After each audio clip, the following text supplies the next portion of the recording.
So on your XR100 / crf100 engines, you have these heads on them that don't have cam bearings.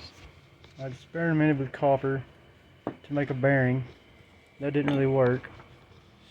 So I moved to brass, and I started out this big guy right here. The brass bushing out of something. And then, after all the work, came out with this little guy.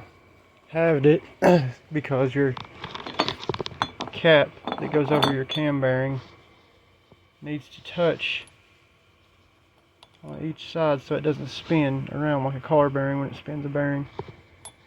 And then these holes right here, there you go. Those holes is where your oil goes through. And if you look at it really, really close, where your cam goes right here is actually V-shaped to allow oil to flow through. So then, my bearing, I had to cut this groove so I can get it to focus. And then I sanded it and started out with a rough grit and went all the way to 420 grit.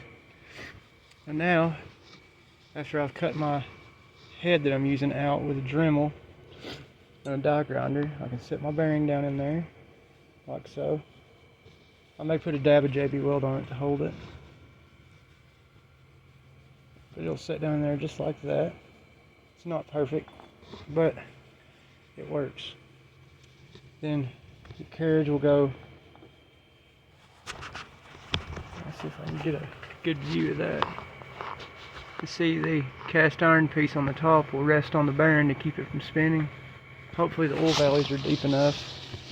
And that right there may have just fixed the XR100 not having a head bearings problem, or cam bearings problem. We'll hope so anyways. Thanks guys.